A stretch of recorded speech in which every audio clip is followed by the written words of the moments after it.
और news 18 India के exclusive interview में केंद्रीय मंत्री पीयूष गोयल ने लोकसभा में हुए हंगामे को लेकर बड़ा खुलासा किया। उन्होंने कहा कि उस दिन सदन में वो भी मौजूद थे और जो कुछ हो रहा था वो उसके चश्मदीद है। पीयूष गोयल ने कहा कि उस वक्त सदन में डरावना माहौल था, विपक्षी सांसदों ने पीएम की चेयर को घेर लिया था।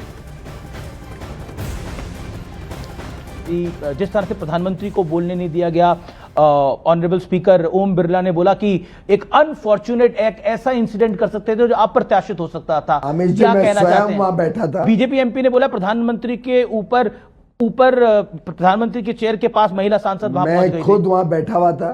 क्या हुआ था? इतना डरावना दृश्य था जिस प्रकार से हर शिष्टाचार को तोड़ के, हर नियम को तोड़ के कुछ सांसद विपक्ष के, मैं वेल तक में समझ सकता हूं उनकी तरफ रहना चाहिए, उसके बदले हमारी तरफ आते हैं, वो भी समझ सकते। 20-20 फुट के बैनर्स लेके और ऊपर चढ़ के 3 रो ट्रेजरी बेंचेस के ऊपर, यानी प्रधानमंत्री की कुर्सी को चारों तरफ से घेर के मैं उनके पीछे बैठता हूं। हमारे भी आगे चले गए।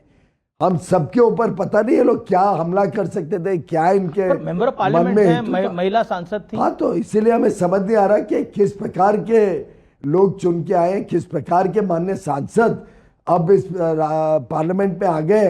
ये बड़ा दुर्भाग्य की बात है। लेकिन उन्होंने क्षमा मांगनी चाहिए, देश की क्षमा मांगनी चाहिए, स्पीकर साहब की क्षमा मांगनी चाहिए, प्रधानमंत्री जी की, और हम सबकी जिनके ऊपर वो हमला करने आए थे। वहीं केंद्रीय मंत्री पीयूष गोयल ने अमेरिका के साथ हुई ट्रेड डील को लेकर कांग्रेस के बयान और रवैये को बचकाना बताया। कहा कि जो पार्टी दशकों तक सत्ता में रही वो बचकानी बातें कर रही है।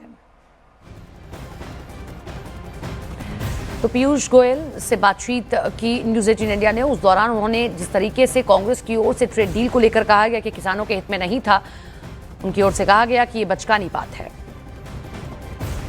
सरकार का एक अपना वर्जन है। कांग्रेस ने अभी कुछ देर पहले, कुछ मिनट पहले बोला है कि कुछ भी पार्लियामेंट में शेयर नहीं हुआ है, नेगोशिएशन जो हुई हैं वो पार्लियामेंट की जानकारी के बिना हुई हैं, और भी बहुत बातें बोली हैं।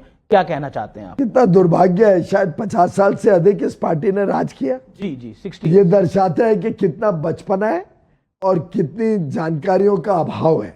उनको ये नहीं पता कि नेगोशिएशन बंद कमरे में होती है, उसके पावर्स जनता ने हमें दिए होते हैं, चुन के लाके भेजा होता है, उसके कॉन्टूर्स कैबिनेट डिसाइड करती है और उसके हिसाब से नेगोशिएशन करके कैबिनेट फाइनलाइज करती है।